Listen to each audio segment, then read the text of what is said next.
Hello, and welcome to the Kosh.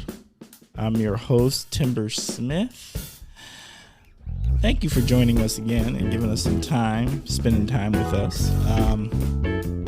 The Kosh is a podcast that spotlights people who have had an association with Oshkosh or the surrounding Fox Cities area. Kosh listeners, how are we doing this morning? As you know, let me give you the normal report.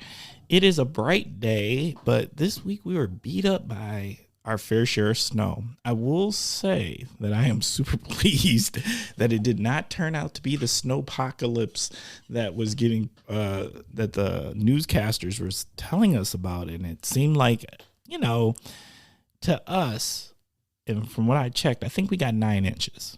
And I mean, for us in the Kosh, 9 inches, is that really that bad? Yes, it is. It is that bad. But I will say this, the fraternal order of people with snowblowers did come out, and we all did go out there and look at each other and point at each other and say, hey, nice job. Glad you're out here handling this business. Because that is what happens when we get 9 inches of snow here. Well, Kosh listeners, you know what I'm going to say. Once again, I do not know how I get these amazing guests. Can I just say, I'm super excited about who we have this week? I'm super, super excited because I can tell this conversation is going to be fire. All right. But without further ado, this week's guest is Dr. Bryan Davis. Dr. Davis, how are you doing? I'm doing great, Timber. Great to thanks for having me on. So really looking forward to this, and I would agree. I think I've had enough of the snow for a while. I've always had enough of the snow. I've got an agreement with God, and what that is I only complain the cold half of the year. I won't complain the warm half of the year, no matter how hot it gets, because I don't think it's fair to complain year round. Right, that's fair. That's fair. I mean, doesn't that make sense? It does. So that's just who I am, and I don't know if God appreciates the fact that I only complain half of the year, or if in Wisconsin, I guess I complain. What would it be? 8 months of the year, maybe right. 7 months of the year, and then the rest of the warmer parts, I just go, thank God it's warm. Yeah, it makes the summer that much sweeter, though, I think. It really does, and I can't wait. I'm already, just the fact that the days are not as short. Yeah. And that I'm not going home in darkness. That just already makes me happy. And the fact that, did you find that this year, this was a darker winter than normal? It felt gloomier. Absolutely, it did. So the sunshine just makes a huge difference. It makes a huge difference. Like you said, just having the daylight and being able to, when I'm leaving the Y in the morning, it's 7 o'clock, and we're like, hey, I can see light now. This is fantastic. So, are you one of those morning Y people? I'm a morning downtown Y person. So yeah. I'm part of the crew. That truly is a crew of people. It is, yes, and it's growing. I used to have my own lane to swim in, and now I'm borrowing lanes quite a bit. So I got to work. I'm working through I've had to make some adjustments to my morning schedule based on that. So, yeah, it's a fun crew. I definitely want to give a shout out to the downtown Y. That's just a fantastic Y. Oh, it's amazing. It's amazing. So between the swimming in warm water in the morning, which really helps me get out of bed, and then sitting in the steam room for 10 minutes afterwards, that steam room is amazing. I feel like I'm in a country club. I'm like, this is amazing. You know what? I joined the Y at the new year, like all of us people who are not really about that workout life do. But I joined it because I was in for the steam room and the sauna. It's amazing. Yeah, it's amazing resource. So I'm gonna have to. All right, then. Yay! Then I hope that I run into you there. Yeah. Stop down in the morning. Well, we're gonna try. Check it out. All right, we're gonna try. Keep at it. All right, Bryan. Can you please share a little something about yourself and what is your connection to the Kosh and the surrounding Fox Cities area? Yeah, so currently I serve as the superintendent of the Oshkosh Area School District, and it's been a great experience. I'm a year and a half in, and really just feel blessed to be able to serve the community. But I've got some deep ties here, actually, to Oshkosh and the Fox Valley area in general. In fact, like we're about, within my family, we're about 150 years into this area. Whoa. So we've got a lot of deep history, mostly in farming, and so my cousins actually still run the farm out at Pickett, the farm that my mom grew up on. Okay. But generationally, we've been in this area a long time, and so I've had the privilege to. I didn't go to high school here. Went to high school down in Monroe High School, which is like south of Madison, but always in Wisconsin. But we've always had cousins, uncles, grandparents, and always came back here to visit, and just. So I've always appreciated the area. I also had an opportunity to teach and coach at Oshkosh West High School coming out of college. And so that was a great opportunity for me to be originally part of the Oshkosh Area School District in my career. And then to be able to, 20 years later, to be able to come back full circle and help support staff, supporting our families and kids has just really been a blessing. So it's been great. On the personal front, my wife Dawn and I met in Oshkosh and got married while we were working here, and she moved up 23 years ago, almost 23 years ago now, which is a little crazy to say. Oh yeah, and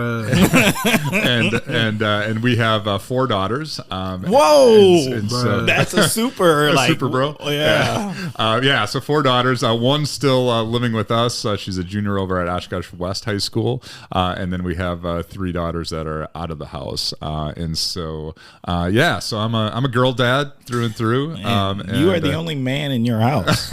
I am. Although we've started to have some guys start to hang around a little bit.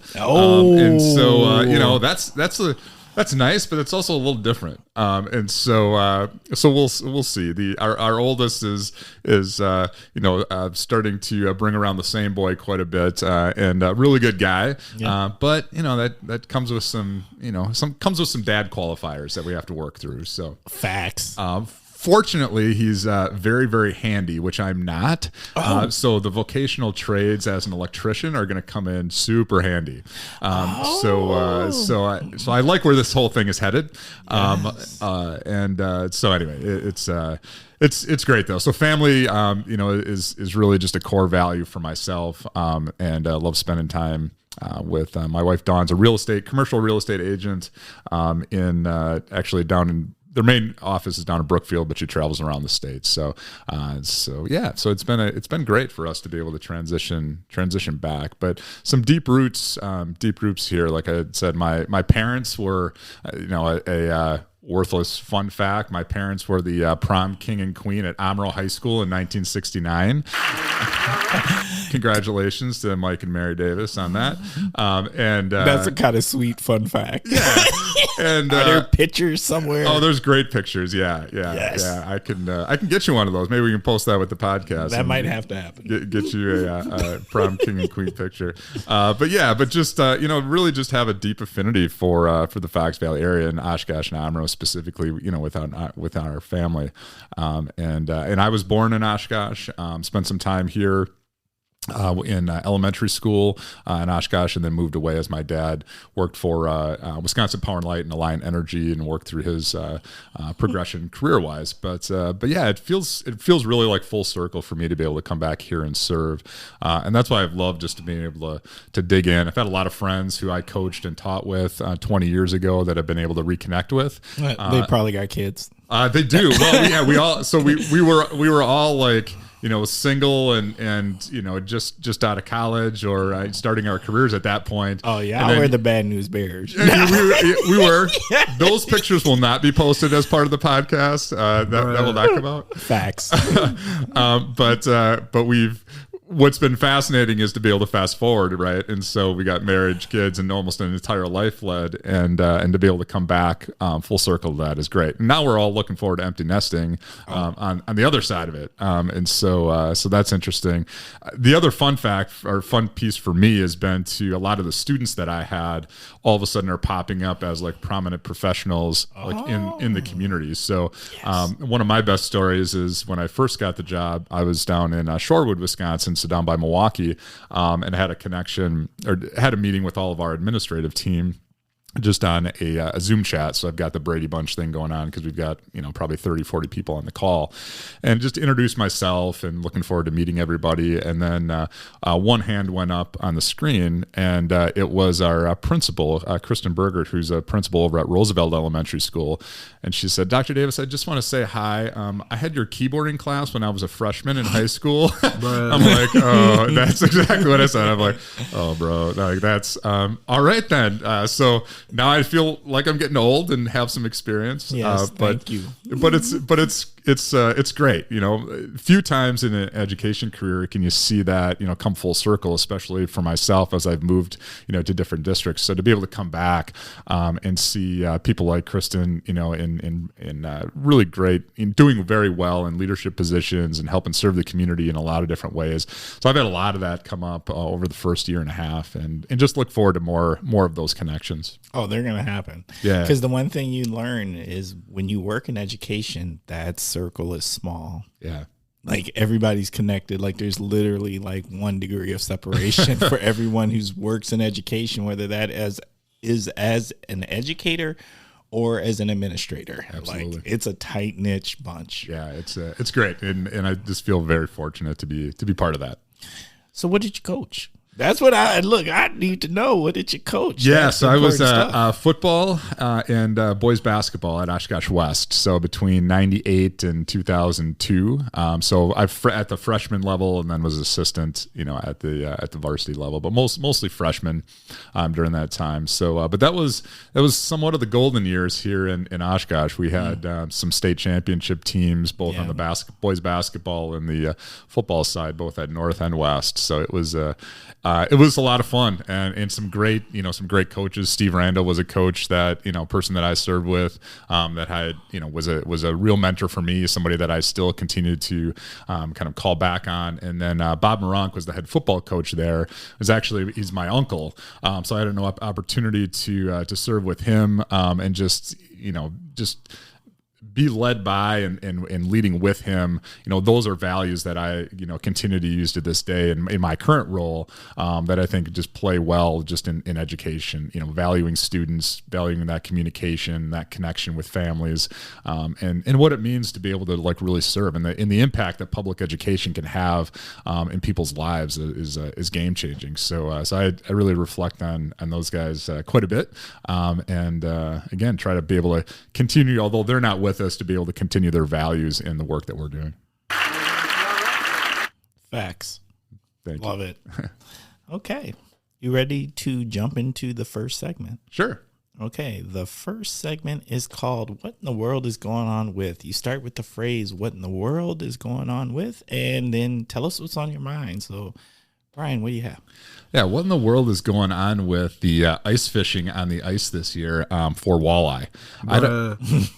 I can't find a walleye to save my life, and I've talked to guys who are walleye fishermen, and they can't find the walleye, whether it's out on Lake Poygan or it's on Lake Winnebago. I think Battle on Bago, people did okay, maybe a little bit better, but the early season ice, for some reason, the walleye have disappeared. So we gotta be able to find them this spring, but it's not going to be through the ice. So I'm just wondering what in the world's going on with that. Hey, did you catch anything? We caught a few perch. I was going to say, I saw some pictures of some pretty substantially sized perch. Yeah, the perch are jumbo, and that's a lot of fun to catch. So I've enjoyed that process. I'm early on in my ice fishing career here, so I purchased some. I'm a novice. Oh, is this new? It's relatively new, yes. Okay. For me, I was the kid that went with my dad a lot, and then when you realize that maybe your dad bought everything and did everything for you, you realize you don't really know as much as you think you know. Oh my God, bruh. Facts.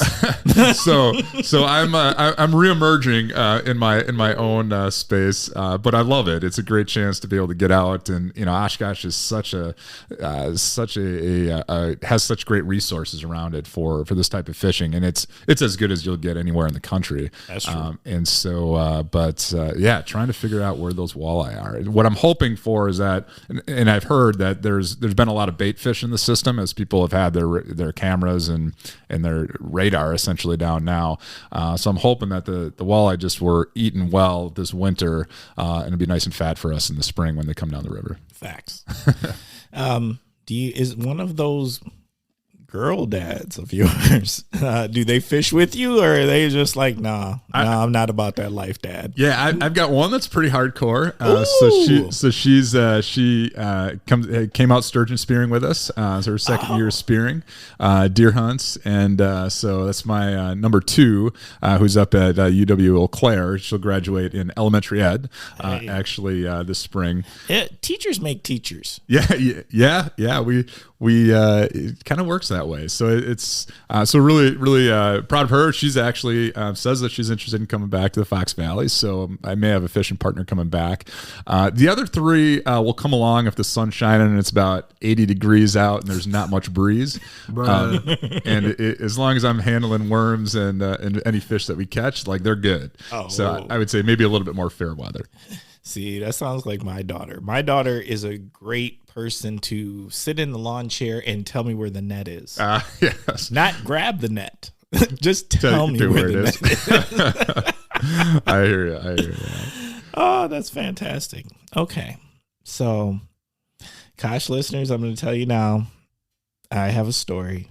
So, my what in the world is going on with a gentleman running down Bowen Street during our snowstorm with no shirt or shoes on. Oh, Lord.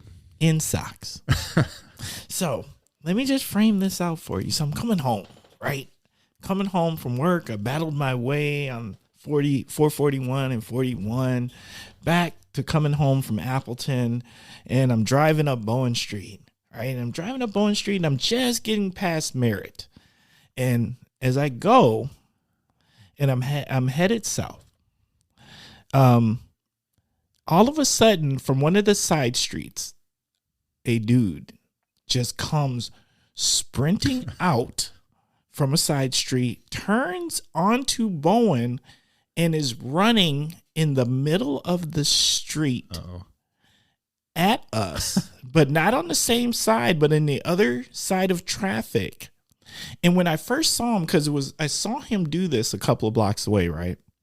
And when I saw him, I thought he had a coat on, and he had on like some basketball shorts, and I just assumed he was an athlete. Sure. It looked like some type of college football prank or something like that. Right. A celebration after a big game or whatever. Or it just looked like, okay, one of these things. Maybe he works out in this, maybe whatever's going on, right? There's lots of innocent thoughts that I had that I was just like, all right. And they were kind of younger. When I say younger, I'm saying under, to me, what looked like under 30. Okay. So they come off the side street, they turn down, and they're running. So as I'm driving and I'm getting closer to them, and I'm already like, why are they running in the middle of the street? Because they're literally in the middle of the street. I'm looking at him, I'm like, oh my God, he ain't got no shirt on. What? Bruh. He ain't got no shirt on. And I was like, okay. I still let that go. Right? I let the no shirt go because I was like, maybe this is some type of athlete run around the block. Athletes do weird things. We are in a snowstorm, though. Right? Yes. This is during the snowstorm. Yes. Right? So then I get close, right? I'm about to pass them, and I notice they ain't got no shoes on. They got socks on. So it's slushy. So they're running with no shirt on, basketball shorts, and socks. And with expressionless. There's no expression. It looked like RoboCop. Bruh. I'm not even kidding. Oh. And so I'm like, what in the world is going on? And I wanted to so bad pull over, right? But I didn't. I didn't pull over.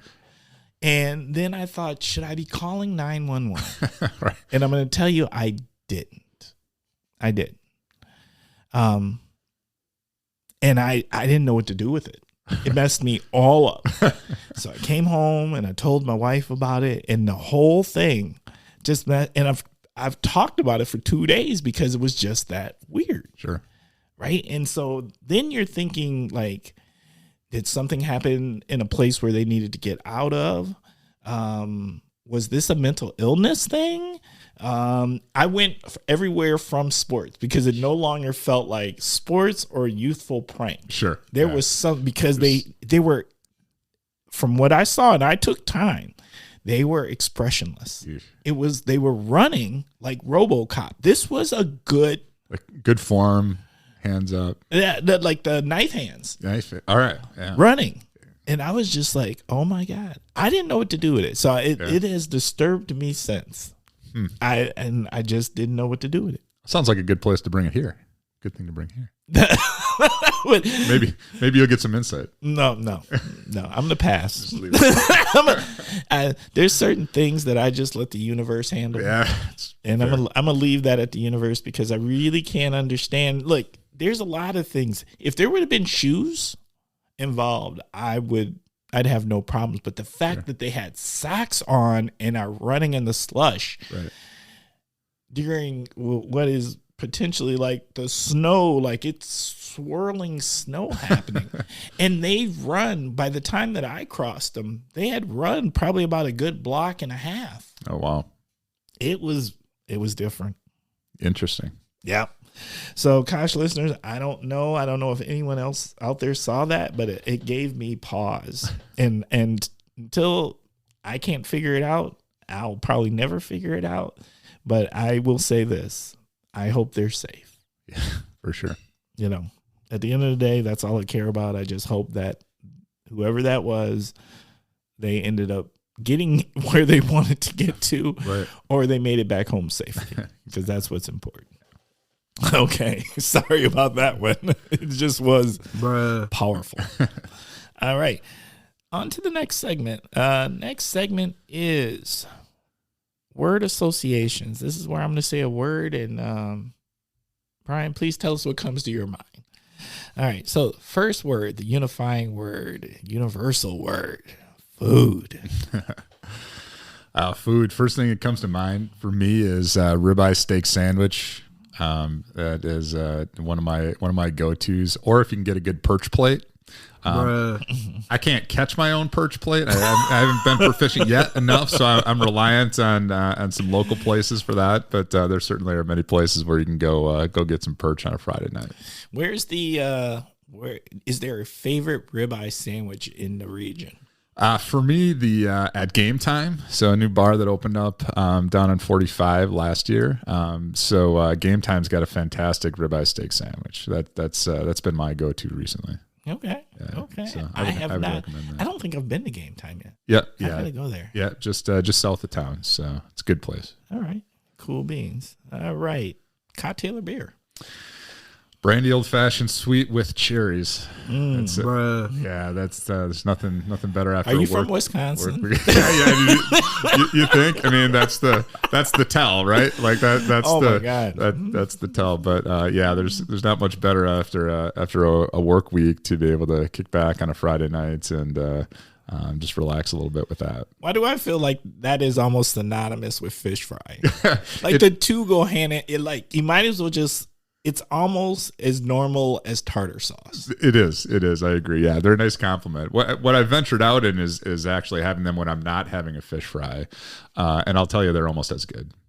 Well, yeah, they are. Yeah, fantastic. Wait, is there a place here that makes the best one that you think?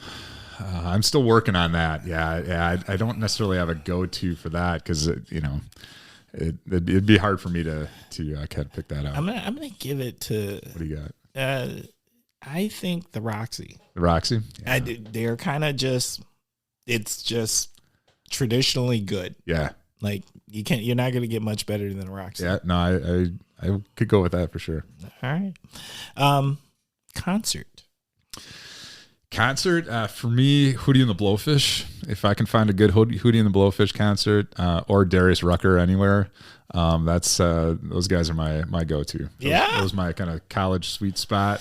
And we heard them down at Alpine Valley a couple years ago, and it was Hootie and the Blowfish and the Bare Naked Ladies. I'm like, if you went to college in the '90s, like this is like House Party Central. Oh yeah. I've been waiting for this forever, and they didn't disappoint, man. Darius can still crush it. Sounds great, a lot of energy, So I'm a big Hootie and the Blowfish guy. Oh yeah, that sounds like a really good concert. And he's been around a minute. He has, and different genres, right? I mean, he went pop and then went country, but he just brings energy. He's a great storyteller, obviously great vocals, but like, what was not surprising to me, what I was happy to see is just the energy, right? That they just continue to rediscover after decades of, working together. I mean, that's a grind when you're doing it for, those guys almost probably 25 years, almost 30 years. And that's gotta be about right. Yeah. And they looked like they were back in South Carolina in the early 90s, just like getting everything going. So it was good. It was good to see. Okay. Shop local. One, yes. Shop local.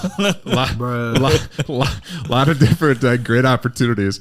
I don't know why this comes to mind, other than the place is great, but Carmel Crisp Cafe for me, when I think like shop local for some reason, maybe it's because of the bus wraps that pop up or the signs, but I love that place. If you get a chance to go down to Carmel Crisp Cafe, that place is awesome. Shonda and her team, have got everything, like a wide variety of gifts and snacks and everything like that. So that feels like just great kind of local shopping, and that entire area downtown is just it's been taken off. So get out. There's been some pretty good development happening. Yeah. Carmel Crisp, what I can remember about it the last time, or the times that I've gone, they have amazing soup. Yes. And I'm a soup connoisseur. Like when I go places, I always ask, like, what? Soup and chili. Okay. Like I need to judge your soup and I need to judge your chili. And you've got standards. I don't. That's being too kind. Okay.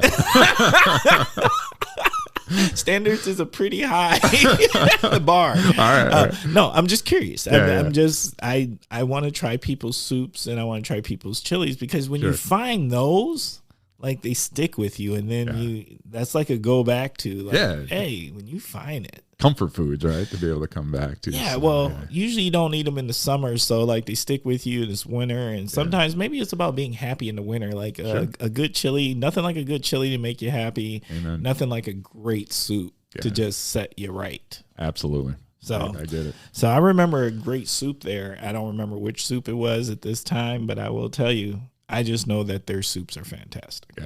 Yeah, it's great. Diversity. Yeah, when I think of diversity, I think of strength. The ability for us to be able to. We talk a lot within our teams to be able to bring in, diversity of thought, experiences with our teams, and I just think that's a really important thing for us to be able to, as a community. This is a school district specifically, but also as a community, to be able to just continue to embrace diversity as we're looking at. As we're looking at trying to represent the rest of the world, right? In the markets that we're trying to work in, from a business standpoint, from a school district standpoint, to be able to provide our kids with the experience of what the rest of the world is, and to be able to have them grow and appreciate and empathize with different perspectives. It's critically important. That's kind of deep to our mission. And so I think that's one of our market differentiators for the Oshkosh Public Schools, is the diversity that we have and that we bring, and that our kids have the opportunity to go to school with kids from all different types of backgrounds and to really coexist in that classroom family and be able to grow in that space. So that's what comes to mind to me. Certainly we all have a lot of work to do, in that space also. But I think there's, to me, that's one of the things that I'm really, really proud of within our system and in a community. And we just need to continue, I think, to develop that, because that's, the rest of the world is, will continue to diversify, and Oshkosh needs to be able to follow that. But, I just hope, and it's a conversation we have here on the Kosh often, is Oshkosh has changed. And it's changed. I've been here for 30, and it's changed drastically. And what I always worry is that the community is in denial about how much change has actually happened. Yeah. Well, and we see the change. Public schools see the change like right in front of us. Right. Right. I mean, I've heard the statistics. Yeah. About students of color in Oshkosh public school system. Right. Even though I work in Appleton and I work with, I have the opportunity to have those conversations there. And I mean, Sure. they're sitting at students of color at, I believe it's 37%, and in elementary it's 40. Yeah. Which tells you in 10, 15, 20 years, the region continues. Well, there's no putting the jack back in the box. This is a region that is transforming. Right. And so let's lean into that, right? Like Right. that provides us with some great opportunities to understand experiences and markets that we may never have had expertise in before, where we can, to be able to attract a more diverse workforce, to be able to give us those insights into spaces to open up to wide open markets that are out there as we go. I'm just about creating spaces where people feel like they're supposed to be here. Yeah. And that we're not pushing them out or doing anything, because these are demographic shifts that are here to stay. These are people that are part of the community. Some have been part of the community for a really long time, and we are going to continue to move in these directions. So I'm hoping that the big picture here, because there's other communities are working towards it. I know we're working towards it. Sure. I do actually believe there's work happening towards that. I try to celebrate it where it can, but I'm also like one to say, hey, when I hear those that are wondering why we're doing some of the things we're doing or why there's a need to, Sure. You got to get out that silo. Yeah. Got to get out that silo and understand the change. The change has already happened, so you've got to move. You've got to embrace and do what's best for the community to continue to grow and be at the forefront of innovation. Yeah, absolutely. So, community. Community for me is about opportunity. I think Oshkosh is such a perfect size to be able to embrace some of these changes and have enough resources where people can work, live, retire, and all have a really strong strong community in whatever they're looking for, right? I think there's enough resources from the faith community, from business community to recreational opportunities.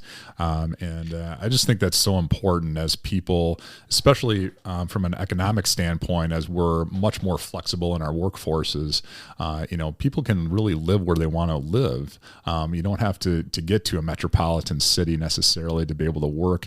You can work in a business downtown Manhattan and live in Oshkosh. Right. And so I think thinking about community as a place to be able to live and grow, not only from a professional standpoint, but more so from a personal standpoint, which obviously our public schools have a great deal to do with that. But I just think there's great opportunity here and the need for all of us to be part of a community, right? To be able to get plugged in, to be able to have space. And that's, up to every individual to be able to search out and create those spaces. But to me, that's one of the reasons why I love being here, because I think you can get a great sense of community in a lot different, in some different spaces and different perspectives. It's kind of big enough to be able to provide those opportunities and that diversity, and then small enough to connect and move progress forward. Yes. So that's for me, that's the sweet spot. It and that's is why a sweet spot. I really love, again, being able to be back here in Oshkosh to serve. I like your point of being small enough to actually move the needle. Yeah. Right? Because if you're really big, that's tough. It is. Yeah, it's tough. But we've got some great opportunities in front of us. Facts. Okay. Next segment. Next segment is the Kosh Hidden Gems. This is your opportunity to share something in the community that you think is a gem. Like it could could be a play. It could be anything you want it to be, or maybe it's something everybody knows about, but they don't know this certain detail about it. Yeah. So that's where my head went. So I've got two hidden gems, and they play off of, from my role from a public school standpoint, is Fox Valley Tech and UW Oshkosh. Like, they are hidden gems. For us to have the opportunity to have the partnerships for our high school students to be able to get college credits, both at the technical college and at the university level, to be able to have exposure to that level of expertise while they're still juniors and seniors in high schools. Facts. Is an amazing opportunity for us. And sometimes I think in my kids and, are along the same mold, like, the last place I want to go is the place that's across the street. Oh, wait, right? All the local kids around here, as somebody who was an admissions counselor, let me tell you, there is no harder recruit than the local student. Right. So I said all the Oshkosh kids want to go to lacrosse, and the lacrosse kids want to come to Oshkosh, right? And just to be able to get out, if you will. But I'll just say in my conversations with the president of Fox Valley Tech and the chancellor at UWO, such great leaders and great partners, and again, forward thinking about what we need to do, not only tomorrow, but what we need to do 5 and 10 years from now, to make sure that we can support our community from an industry standpoint, has been really refreshing. And to be able to have that opportunity, as a public school administrator, to be able to have those types of partnerships is important, because we know, when I go to the Chamber of Commerce or go EDC meetings and other meetings that I go to from workforce, like, the number one conversation is labor. Like, where are we going to get people to be able to fill these jobs, and how are these jobs evolving? Facts. And that is, the core of that comes down to our public school systems. We're serving all kids, along with Fox Valley Tech and UWO, like, to be able to have those matches. And so I just want to, shout them out and just as what I think are hidden gems. And again, they're present, they're advertising, but I just think you can't underestimate the value that they can have for our community. Oh, absolutely. As someone whose daughter was a local student who was against staying here, but then stayed here and loved every minute of it. Excellent. That's great. And it was fantastic. It is a great scenario. Those are amazing gems. And for Kosh listeners, if you don't know about the CAPP program out there, where the students are able to take literally UWO credits. My daughter was lucky enough that we did a lot of CAPP. She almost walked in first day as a sophomore. Yeah. And was working towards that. And that, oh my God, that is a huge financial saver. Yeah, absolutely. And I think also gives kids confidence to be able to walk into a university setting and like, been here, done this, right? Like yes. I can lift that up. Like, I know that I belong here. I think is really important. I was talking to one parent earlier this fall whose daughter went down to one of the Big Ten universities and walked in with, as sophomore status at a Big Ten university as a pre-med minor, and said that, like, she's walking into these, advanced, classes and crushing them, right? Because her opportunities through the CAPP classes and through her prep at the Oshkosh Public Schools, was far and away better than some of her peers at that Big Ten university. So that feels good. Yes. Then we're on the right spot. But we need UWO and Fox Valley Tech as those partners as we're moving forward. Facts. And I do want to celebrate. I just want to celebrate those faculty members, both at Fox Valley Tech and at UW Oshkosh, because without the faculty, that education, those are top-notch educators. Absolutely. Yeah. No, really very impressive. All right. What does the Kosh need? Cash needs more kids. Wait a minute. I don't know if everybody's going to agree with that one. Cash needs more kids, right? No, I think just continuing to grow our area, right, and lean into the growth and opportunities that we have to grow our local businesses. Some of the small businesses that are looking to grow, but to bring families here to settle. I think that's really important. We have a strong public school system here. We've talked a lot about what our future means from a facility standpoint, both from a looking at a consolidation of some of our schools and upgrades to our facilities, but also co-curricular facilities is something that our community has told us as a public system that we need to be able to take a look at. So those are different ways that you can get families to experience Oshkosh. And I think once you start bringing people in, that's a really good opportunity for them to I think experience what we've experienced here. As just like, this is a great place to live. Like, you can get to Green Bay, Madison, Milwaukee, pretty easily. You can have a nice community that you can make a difference in, have as many resources. You'd never really need to leave town unless you want to. So it's, I think just being able to get people here, I think is really, really important. And again, and maybe more kids is selfish from a school superintendent aspect. Certainly there's some bias there. But that's something that I think just continue to sell our community on the fact that this is a great place to live, work, and retire. Yeah, I think, I don't know if as a community we always understand the need for more investment into our educational systems, because it falls into what the private sector businesses look at when they're thinking about creating new business or when they're trying to recruit talent. The first thing people look at if they're at the age or they have families is the school district and the school systems. So there's a need, a great importance into making sure that here in the Kosh that we really maintain a high level, high performing school district. Yeah. Absolutely, yeah, and that's what we're committed to do. Working with our staff, with our students and families, and then our partners. To be able to continue to provide as high of a level of public education as we can. Yeah, facts. Okay, we're going to try this out again, Kosh listeners. We are rolling with a new segment, and our new segment is called Story Time, and this is where we give our guests, in this case, Bryan, the chance to share some narratives with us about, well, in this case, whatever he would like to share narratives about. Well, yeah, I've got a lot of stories. Obviously, being in the school district, here for a year and a half and meeting some fascinating people.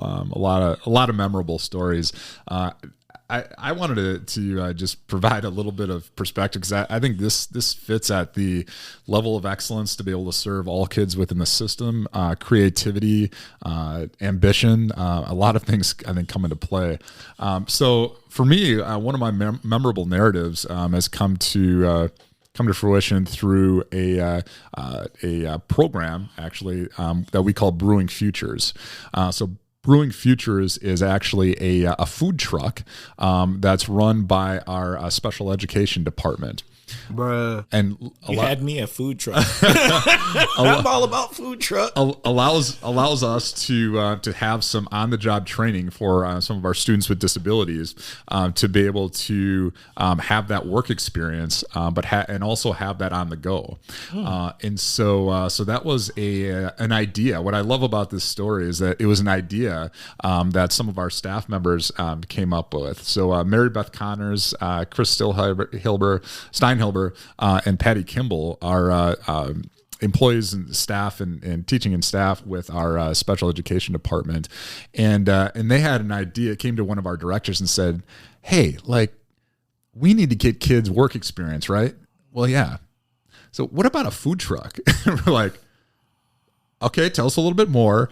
And so they just had this brainchild of like, yeah, like we got to get kids out. Like our kids are doing great things, but sometimes our kids are, working, but they're in the back section of a business. And, we want to be able to get our kids are doing great work. Right. They need to be able to get that customer service experience.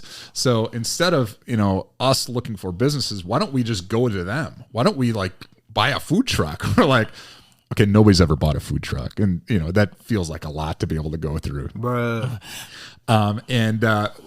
To our Linda Piron is our special education director. And to her credit, she's like, all right, so tell me a little bit more. And so Mary Beth and Chris and Patty spent quite a bit of time kind of working on a concept. And last year, we launched the first year of our Brewing Futures food truck. So purchased a food truck and had them recruit kids in their program and them be able to go to different activities throughout the community, and having our kids being front and center with customer service, with all the work skills that go with that. Like it was an amazing, it's an amazing group and amazing story. So for them to be able to work through some grant opportunities, some donations, to purchase the truck. There's a great story about, I think it was Chris and Patty. I'm not sure if Mary Beth was with them. The food truck that we located was actually up in Minneapolis. It was a pretty old, it needed a little bit of upgrade. So if you think about like a UPS truck, kind of an old UPS type of truck that's pretty rattly. Right. So they have to go there in Minneapolis and come drive this thing back. And it was a long ride, I'm told, from Minneapolis. And a lot of like, do you need the music up? I can't hear you. What? Do you need the music? Because it was a difficult ride. And so they came back, brought it back, and we were able to get the food truck up, get it wrapped in some pretty incredible art. And they have been doing basically, they shut it down for the winter for obvious reasons, but get it going from spring to fall, and have done an amazing job of getting out in the community, and it's brought awareness for our students and the skills that our students with disabilities have, to be able to be contributors to our communities. So it's just a great example of where creativity can help serve kids. And as far as we know, we're the only one in the country to be able to have that type of program out in our community. They did over 60 events, like 60 events. And that was just kind of getting started. And so they've got a backlog right now of places that they want to go. But we've been everywhere from park festivals to Lourdes Homecoming to, a lot of different areas that we were able to get our kids out and serve. So it's just a great opportunity. And then in the wintertime, they've been having the kids do some just site visits at different schools for different events. So we had our Read Your Heart Out event for Valentine's Day out at Lakeside School. So I was out there reading some kids, and they're like, hey, do you want to go get hot chocolate? I'm like, well, sure. Like, oh, Brewing Futures is doing hot chocolate in the gym. And so there they are, right? So out of season, but just continuing that theme. So their story, I guess it's a story of development and the narrative of development, and how, some creativity can just bring realization to what our mission is, to be able to get kids, college, career, and community ready. This is a really good example of how that can come to fruition. When we're in the truck and then outside of the truck, like at Lakeside, and Patty Kimball was a outstanding girls basketball player back in the 70s. So she got a college scholarship to play at Arizona State back in the day. And so she had kids, after they had their hot chocolate, they were running lines at Lakeside School just to like get their energy off. So if you've ever met them, you can understand what their energy is. But again, it's just it's one example of just the great staff that we have committed to our mission, and thinking outside the box and making sure that our kids get as high of a quality education as they possibly can. Okay, I can't stop smiling about that. That is fantastic. So, I've got two questions. Yeah. A, what do they serve on the food truck? And then B, how do you book them? Because I'm thinking right now, people are going to listen to this and they're going to say, I want the food truck. Absolutely. I want Brewing Futures food truck, and I'm already excited about this. Excellent. Yeah. So we'll be able to get you the website.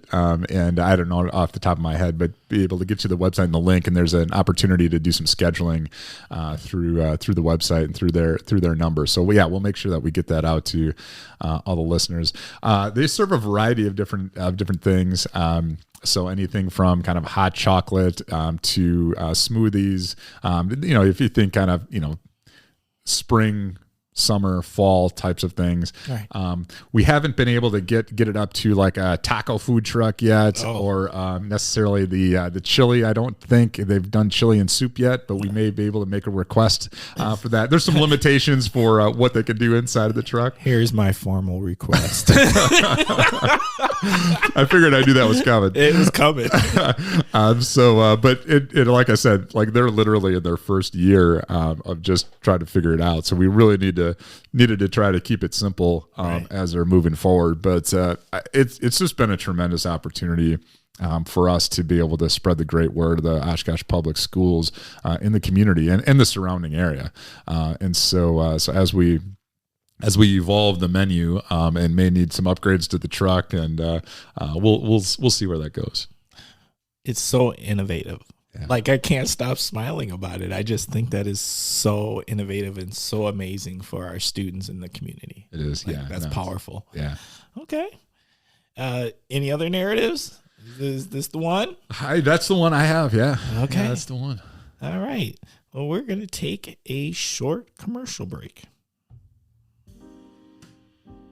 Did you know there are children in the Fox Valley in need of hearing aids, but their parents struggle to provide them because of lack of insurance or high copays?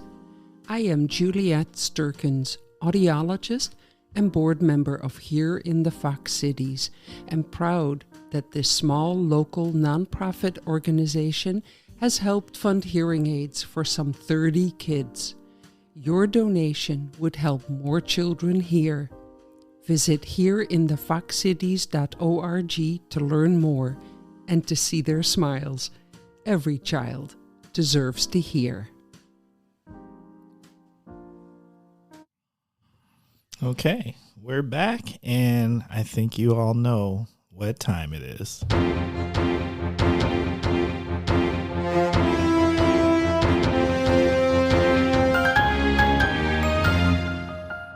It is time for the topic of the week. I can't tell you why does that always make me happy. It just does. It makes you can't not smile after that. Right. All right. So it is time for topic of the week. And Bryan, what's our topic of the week?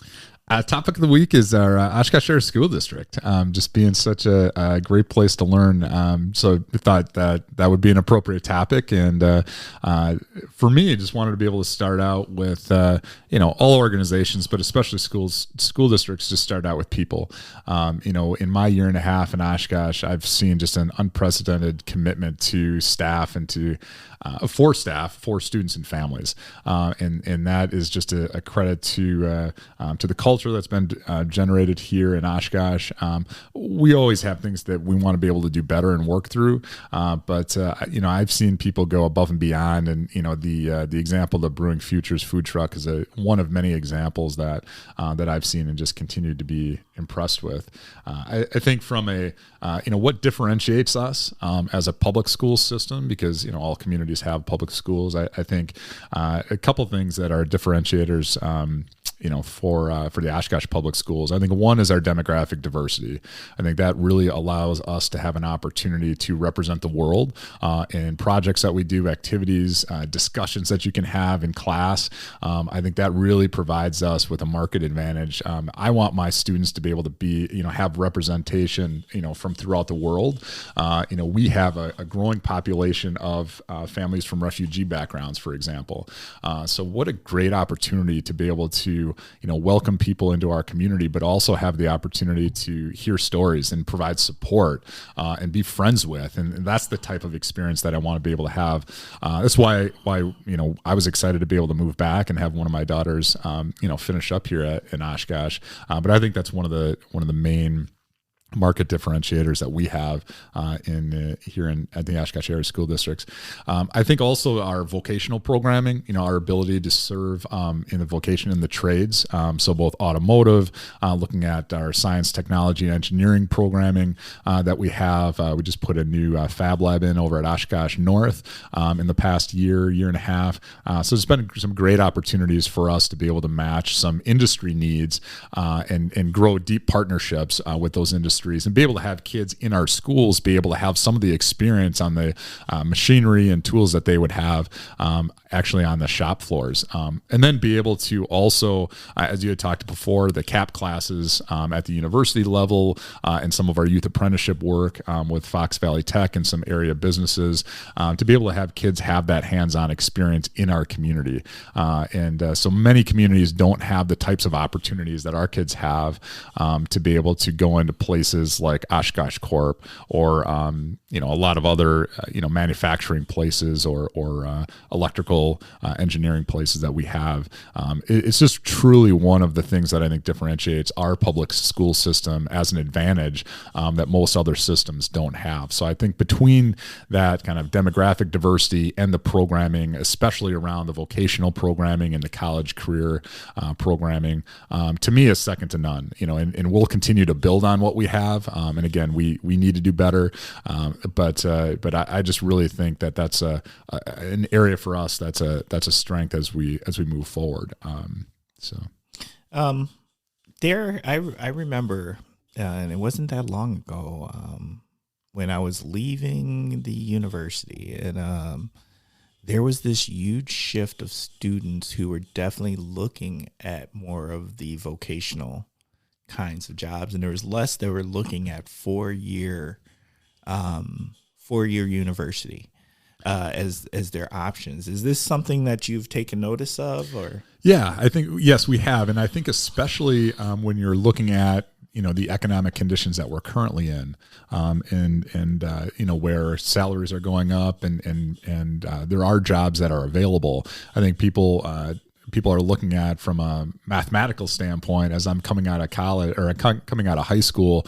If I can plug in with a technical degree and be able to work alongside that, it reduces my student debt, allows me to have some purpose and something that I want to be able to do. I think we've definitely seen that shift and embraced that shift. Now that doesn't mean that the 4-year university certainly has value, and we want to be able to in certain degrees and certain vocations be able to match students up with what that trajectory would be also.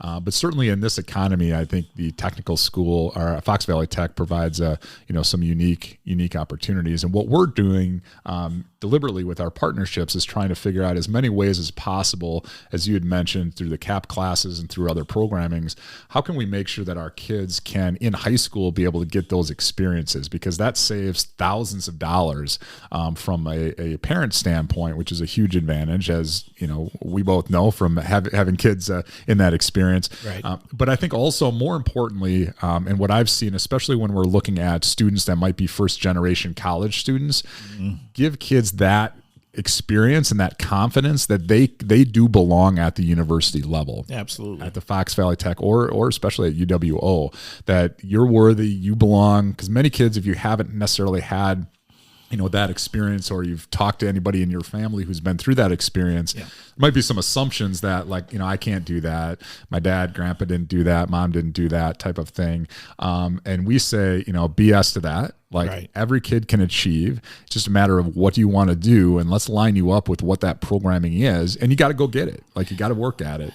But we want to make sure that that those partnerships allow our kids to do some experimenting in that space. And again, I just think that's a huge advantage for us, and having strong partnerships with Fox Valley Tech and UWO. I think you bringing up first-gen students. I think the challenge for first-gen students really is, if you're a first-gen student, all your support systems that you're used to going to, which is your parents or grandparents or guardians, whoever they are, you can't go to them because they don't have the answers. Right. They don't have the experience. Of course, some parents get really involved and dig in and try to do it all, but it's not the same as going through it yourself and then understanding how those systems, because they are systems. Yeah. They are definitely systems. And there is a huge advantage to having someone to go to ask those questions, like, how does financial aid work? Right. Why do you need it? How do you schedule for classes? What is an elective? Just all of these things that, like, when you don't have that person to ask, and maybe you're too embarrassed to ask, because I find that often in first-gen students is you don't want to stand out. Sure. And you don't want to ask that question so people understand, like, that you don't understand and you don't know. Yeah.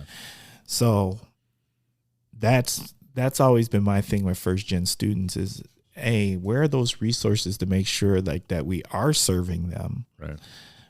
To give them the answers so that they don't have to work that hard for. Because the other problem that happens with first-gen students is you don't know what you don't know, right? So you don't even know what to ask, right? Yeah. So, and that's why I think getting them early, in their public school experience to be able to, have spaces where they can ask those questions, in many either a one-on-one setting or in smaller groups where you can process some of that, I think is really important. And again, then to be able to plug that into not only here's what you should ask, but like, here's what it feels like to do college level work. Right. And so that's a different experience than, sometimes than just doing a regular high school class. And so being able to, provide that support is, we just think that's really, really critical as we're, again, continuing to move kids towards what their goals and dreams are. Yes. Yes. And then I wanted to ask about, you took over at a time that was like the transition out of COVID. Yes. How was that? Because you're giving me some PTSD here. Yeah. Hey, look, because I would, that just was. Yeah. It felt like, just having friends in the community and working through that. That was a tough educational environment, but we made it through. Yeah. But then when people came back, it's like, it wasn't just flick the switch and we're going to keep going to where we are. We were in a new place. Absolutely. Yeah. And I was in the Shorewood Public Schools down by Milwaukee prior to, so I had, experienced the COVID experience there, and then, when taken over here kind of on the back side of it.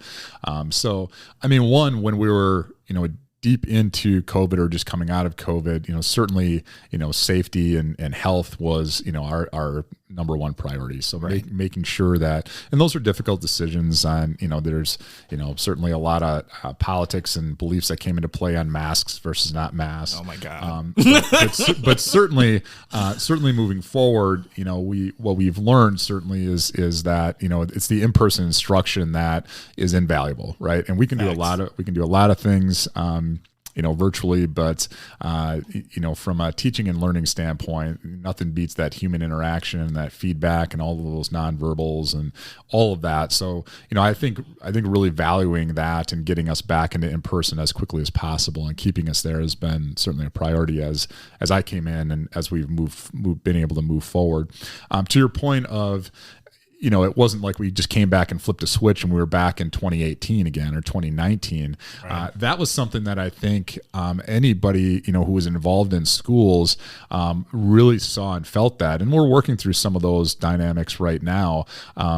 Because of the interruption, there was a lot of students, and this goes for high school, I would say, kind of K-12 or pre-K-12, where, when there's that much isolation, there's a lot of students, and my daughter's a good example of that were just, so isolated, then to be able to transition back into a comprehensive high school and do school again, was really difficult to do. And she was in a transition of, her freshman year, just starting her freshman year and then went into COVID. We had many students who, when they came back to school, when we started the school year in 2021, 2022 and came back to school, the last time they were in a school for the full year was in middle school or in elementary school. And now they're in a whole different, they changed schools in this transition, during COVID. New building. New way building. go to class. Right. You're transferring classes. Different schedule, many, a lot bigger kids in that space, right? Right. So especially the middle school and the high school transition for a lot of our kids that were like sixth graders and freshmen in that space, what we found is that transition was really difficult to be able to provide that. And it was more of just the social emotional support and how to do school. So we found ourselves really going back to the basics. Normally it takes maybe 2 or 3 weeks to get things rolling in the school year. And here's what do the rules, here's some reminders, and then we're rolling. We found ourselves having to continue that cycle through Thanksgiving in that first year back to be able to really have that reinforcement because of that, lag and again, just kind of socialization of like how schools work, which was something I think, many of us just underestimated, like the need to come back. Like you could just be like, we're back together. It's so great to have it. And it was so great to have everybody. But there was, that interruption was significant. And just for everybody involved, there, in some cases there was people that weren't able to get the services that they, maybe historically had provided through counseling or through other support. And so those lagged in some cases. And so really just trying to get everybody back into some of the supports that they really need to be able to excel was something that took a long time last year as we move forward. What we did see academically, we saw our high school kids be able to sustain and recover quicker, where we're still working through just the recovery aspect is really in that early literacy stages, in that primary kind of first, second grade area. That makes so much sense. And so that's what we're working through really with our elementary schools, as kids now are in third, fourth, and fifth grade, but had that interruption early on. So many of our like just basic skills on phonics, phonemic awareness, letter identification, like some of those skills, need to be taught at higher levels as we get kids back in. So we're committed to be able to do that in the structure. The other thing that I think that was really clear was just the value of our early childhood programs, our 4K programs and our Head Start programs. When students, because you can't really do those virtually. I mean, that's like very difficult to do because it's play-based. It's a lot of socialization and play and learning through play. And when students, coming to us as kindergarten and first graders and didn't have that 4K experience, we really noticed a lot of issues, again, almost having to have that 4K, play-based, environment in our spaces, like in first, second grade, to be able to reteach some of that. And so, and our teachers were great at responding to that, but that was something that we're not used to. So we're really happy, again, to be, somewhat out of that cycle and to be able to get kids some continuity from, 3, 4, and 5 years old to be able to bring them into the system with those solid skills. But it just highlighted the great work that our 4K program does to be able to get kids ready to be able to read, write, and do math at those early grades where we know that foundation is so important. And so I think there's a lot of things, it's some things you don't appreciate till you don't have them. I think, COVID highlighted some of that work, but very glad to be out of that stage and working hard to help recover. Facts. Yeah. That's just facts. What's on the horizon? Is there anything cool? Is there anything that strategically that you're looking to hope to bring into or execute for the school district and over the next how many every years? Yeah, I don't want this isn't an apply pressure question, but there's always a plan, right, and there's always focus points on things that as we uncover things and figure things out, and the one thing I do think COVID did do also was it exposed where we were weak, right, where there was just all the systems, because a system will keep running and people will make sure a system keeps running.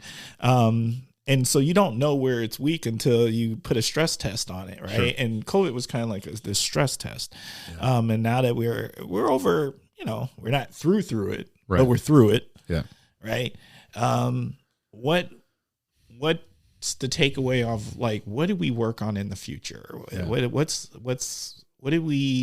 can we work on to make us the best school system in the region? Yeah, so I would say a couple different areas that I'd outline that we've been working hard on, but we'll continue to work in. One is around our facilities plan. So our school board has had the wisdom. Prior superintendents and school boards have had the wisdom to be able to put together a 4-phased facilities plan that I was able to have the good fortune to adopt and be able to continue to administer through that. The first phase of that was passed as a school referendum in 2020.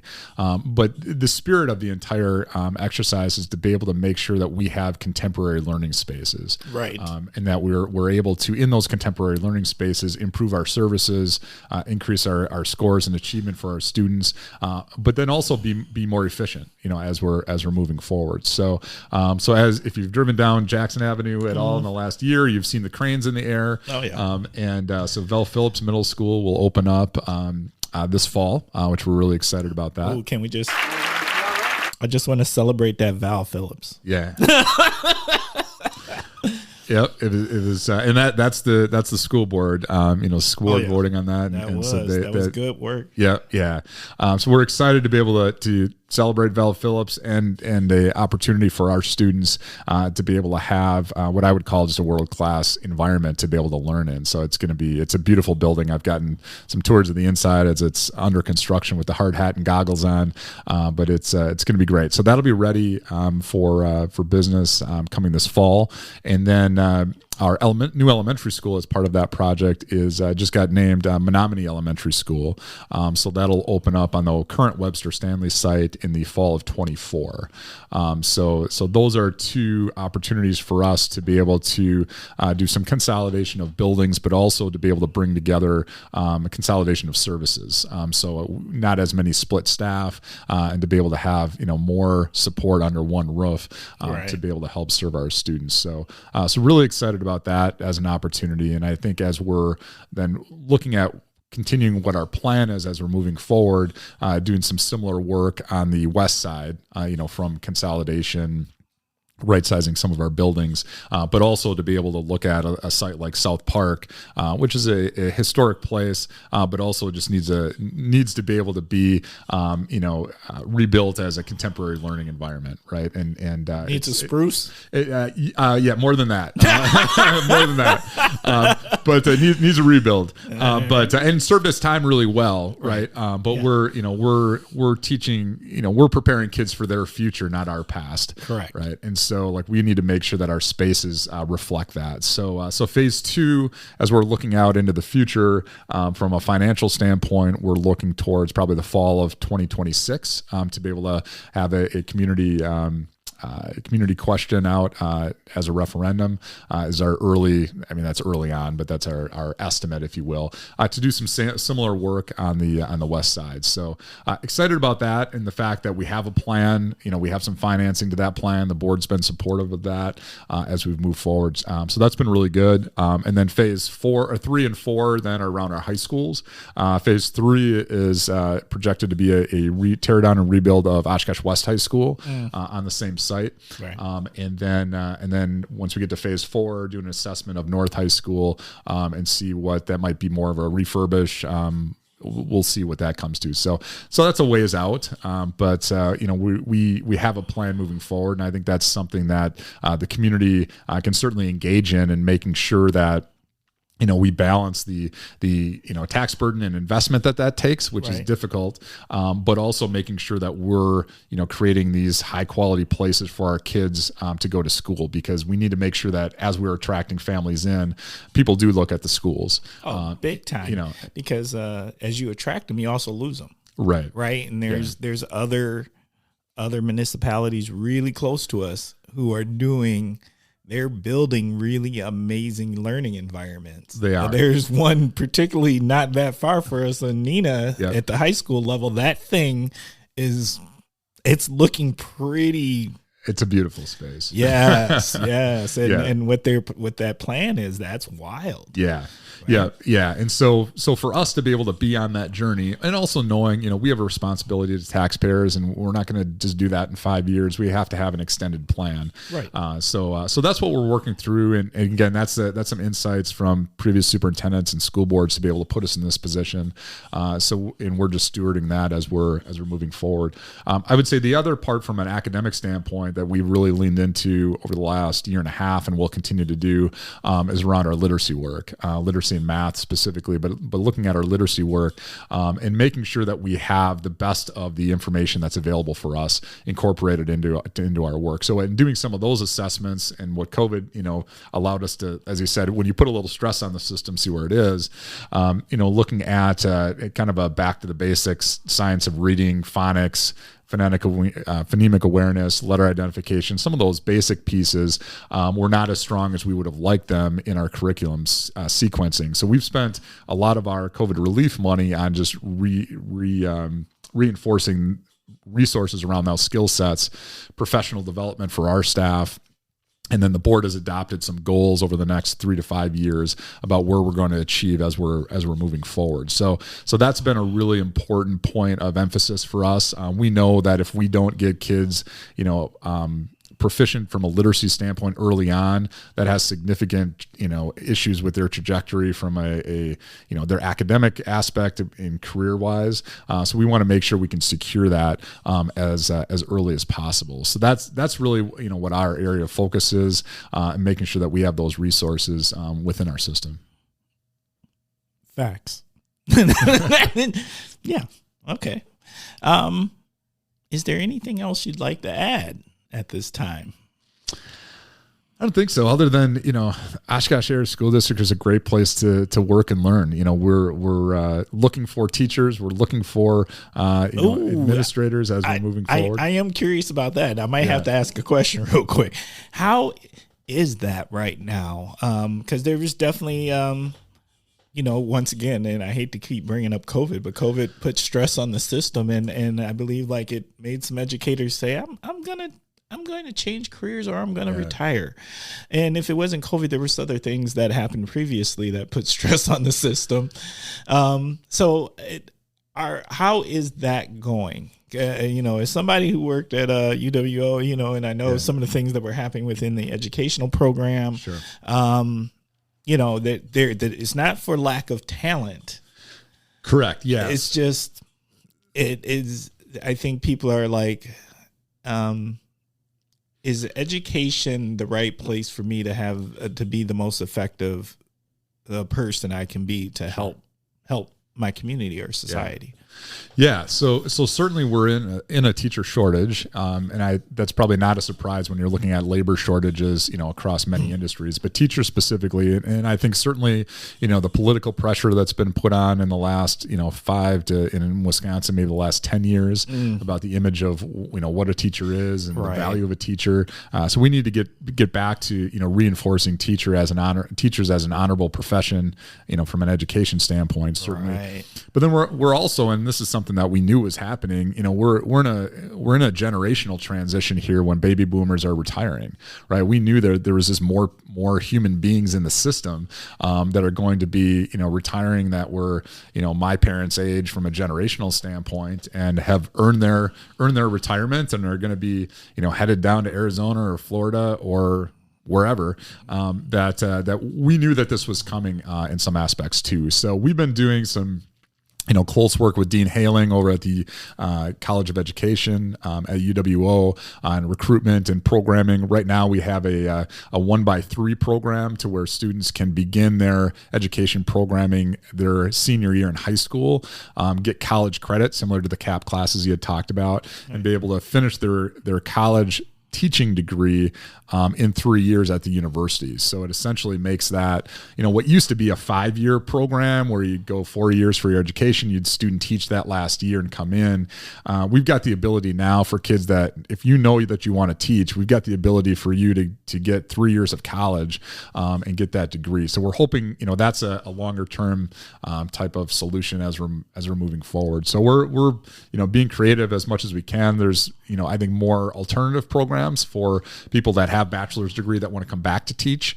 So we have those opportunities too. And our HR department is working hard at being able to do recruitments, not only at the career and college fairs, but also just within our community. And we have some high quality people that, maybe want to come back after, exploring a career and I'd really just like to teach. I'd like to be able to, have all the satisfaction that comes with contributing to your community. Right. Being somebody that is making a difference for kids' lives on a daily basis. The boomerang effect. You're hoping for the boomerang. Exactly. So that's what we're working towards. And a lot of that comes down to just making sure you've also have a really strong, engaged workplace environment. Is this a place that I want to be? And I think there's a lot of people, especially in what I would call somewhat of a free agency era where, especially, and even educators are moving a lot more than they used to move, right? Oh yeah. There's people will steal talent. Yeah. There's no doubt. So right now. Yeah. So we want to make sure, and again, and from what the research says,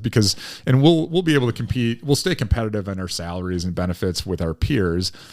Industry wise, sometimes we get priced out, and that's, we've got some limitations on that. Yeah. What we know that we can control though is our workplace environment, the culture and engagement. Right. And that's what we're doubling down on and saying we're going to be the most engaged, public school district in the area. So when you walk in, you're going to want to work here.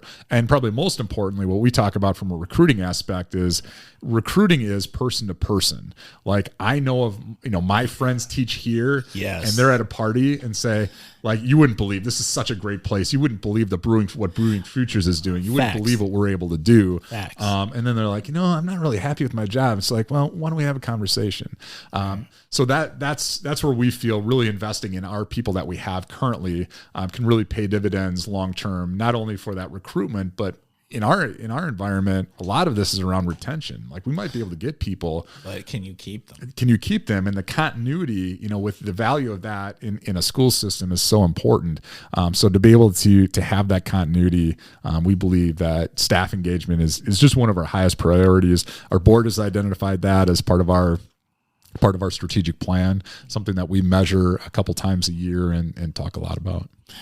Okay. I got one more tough question, I think. It's tough. It maybe it's not. Maybe it's a really easy question. What about the diversifying of your educational staff? Is there any strategy for that?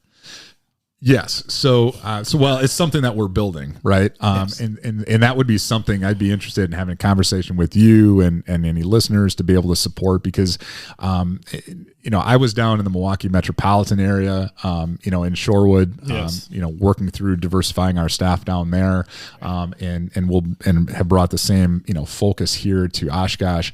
I think part of that certainly is a community effect, to be able to have, to diversify our school staff is diversifying our community. So, do we have community assets that we can plug people into to feel comfortable to be able to live and work here?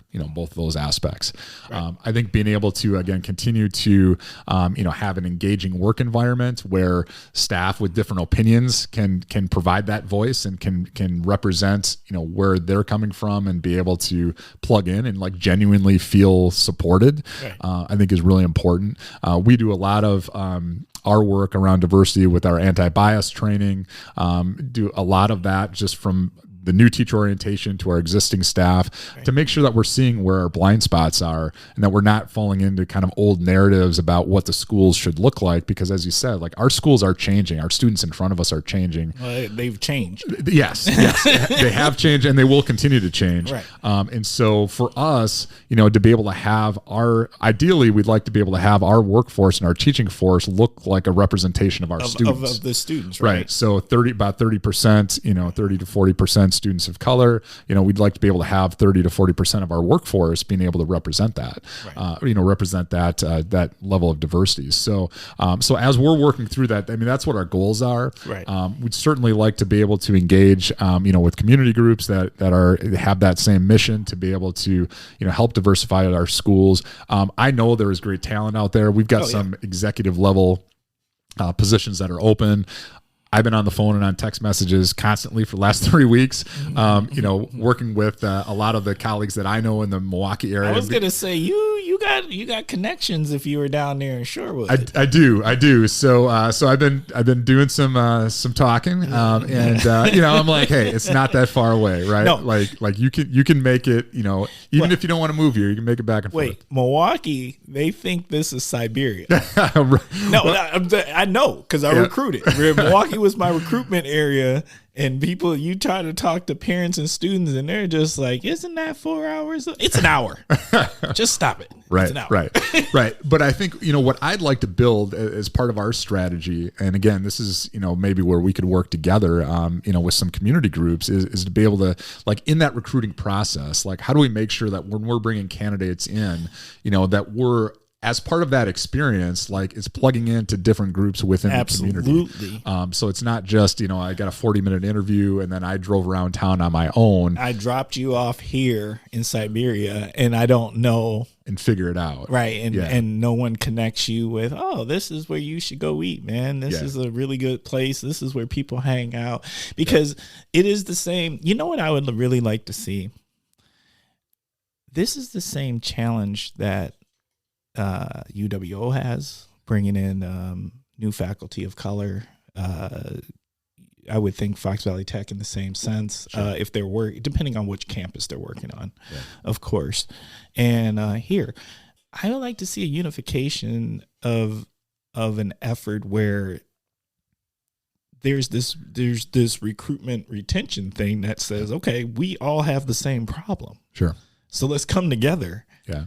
And this is what we're going to do about it, right? Because it's the same problem, and you're literally fishing, not necessarily totally for the same thing, but they're all educators, or they're all people, whether it's higher ed education or it's K through 12 education, and you're trying to diversify your staffs and what you need to do to be able to diversify them.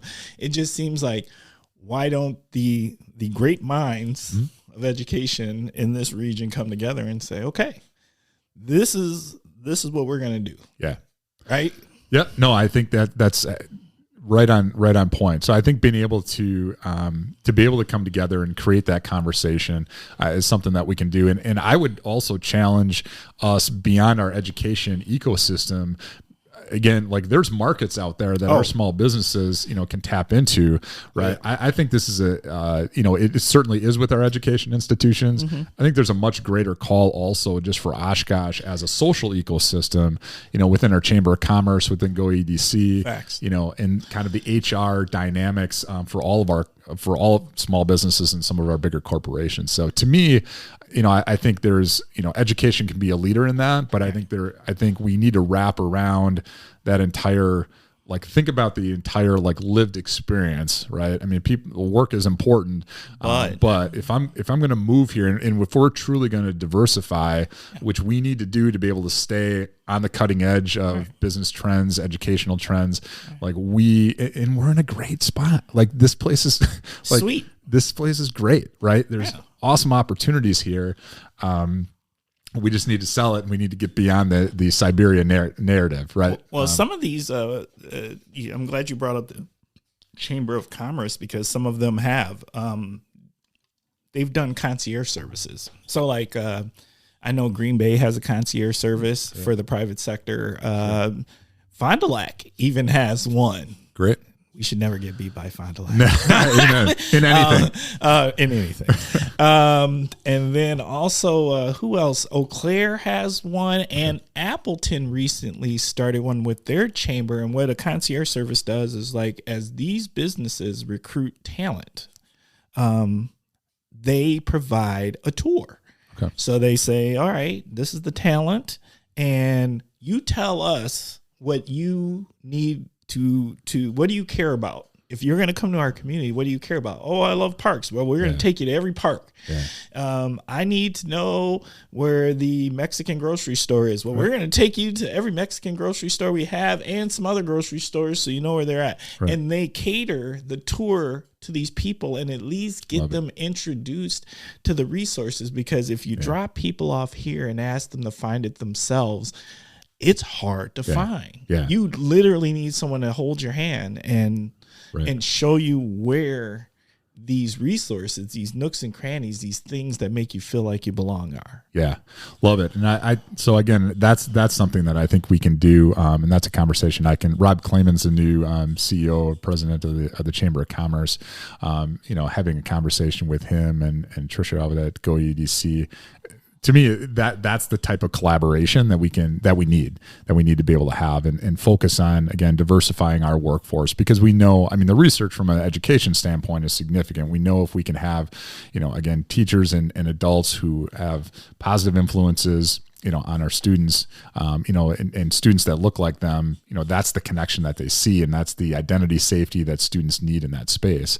Right. And we want to be able to provide that. And again, it's not only in the recruitment aspect of it that it's hey, we got a good experience and we sold a good story. It's like, where are we in 5 years from now? Right. Like after you've had the lived experience. So that's where, again, the concierge service and being able to plug in, like, how do I actually function, and am I in a space that's welcoming? So, and we can do this. Like, I'm confident that I'm confident that we can do this. It's just a matter of being, I think, more deliberate about it.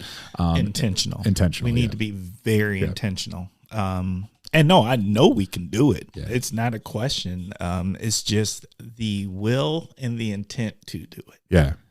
And I think we actually have it.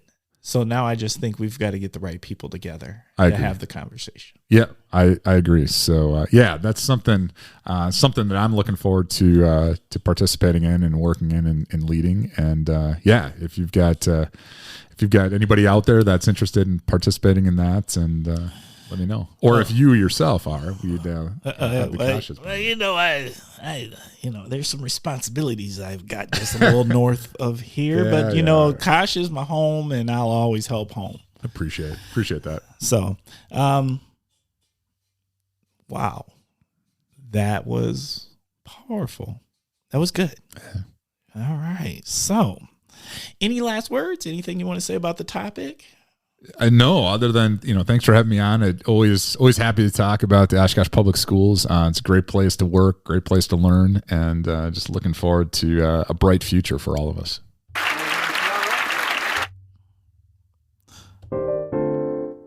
All right. Kosh listeners, thank you for spending this time with us. As you always know, we are a work in progress. We're trying to get better all the time. Please, please, please do not hesitate to reach out with us for whatever reason that you want to reach out to us. You can reach out to us because you want to be on the show. You can reach out to us and tell us how we can do better. You can reach out to us and ask questions that we can transfer over to our guests, whatever it is. And you can reach us at askthekosh@gmail.com. Once again, that is askthekosh@gmail.com. You can also leave us voicemails. Leave us a voicemail. Do a shout out. Ask a question. Whatever it is, you already know how I operate. I will play it live because that is how we do things here on the Kosh. And that phone number is 920-385-9298. Once again, that is 920-385-9298.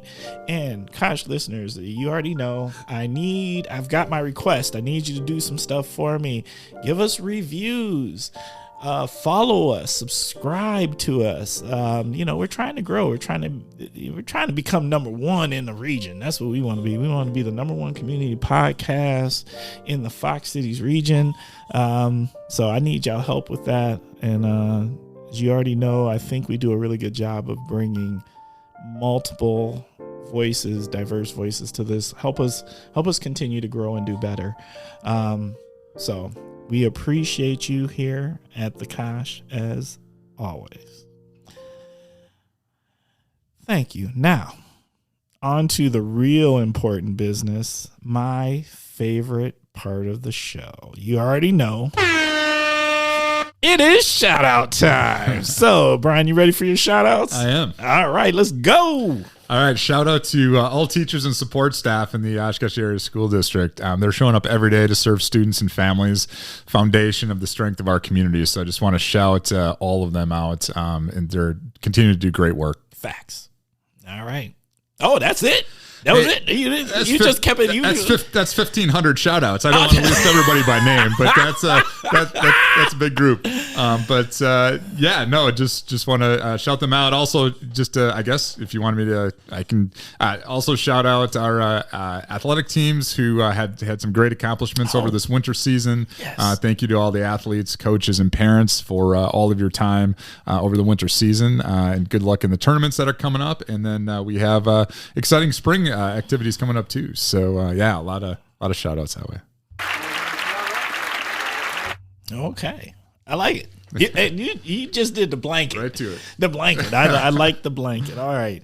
My shout outs this week. I want to give a special shout out to Kristen Gonick and Kay the Barber from People of Progression.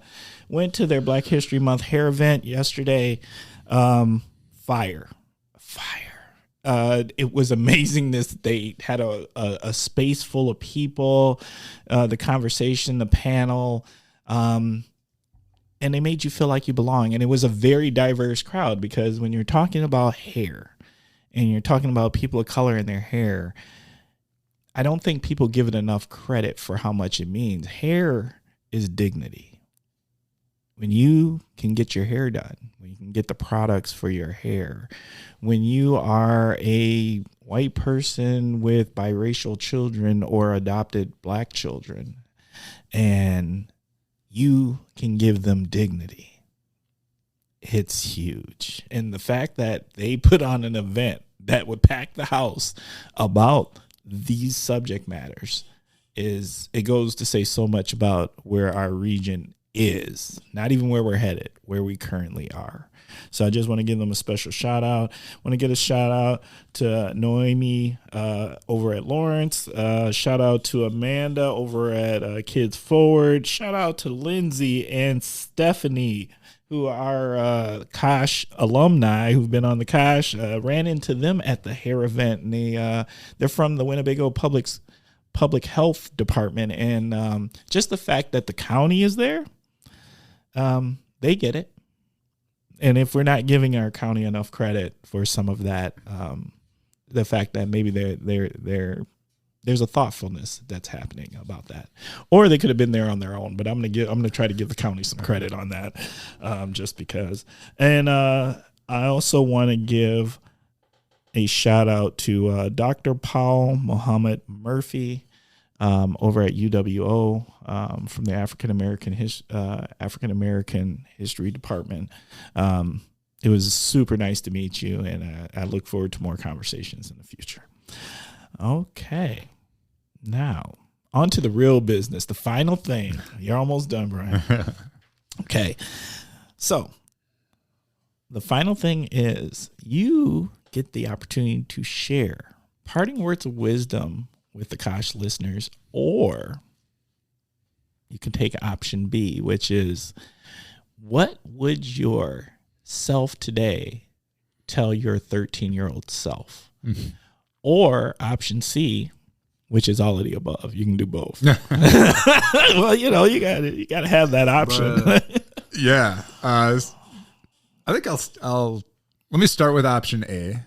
Okay. And then I may roll into C, but I'll start with option A. So I get words of wisdom. I would just ask everybody out there to, I guess, first of all, write a teacher a note of gratitude. That reinforcement is so important in our profession. We all have teachers and coaches and mentors who have touched our lives.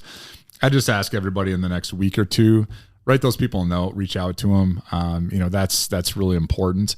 And then from a kind of a generational aspect and supporting our schools across the country, if you know of a young person, whatever age they are, and you think that they would have those qualities to be a great teacher, tell them. So many of our teachers, as we're coming through, can go back and talk about an adult who threw their arm around them and said, you know what, I think you'd be a great teacher someday. And that literally changed the trajectory of their life to be able to draw them into our great profession. So if you know of anybody out there, be that person to make a difference. Just tell them. It may seem simple, but it also may change lives and may change communities as they pursue teaching as a career. Facts. What'd you think? Loved it. Appreciate the invite. It's great. Just so you know, I told my daughter she should be a teacher, and she looked at me like my eyes fell out my head. That happens too, but it's worth the ask. But Kosh,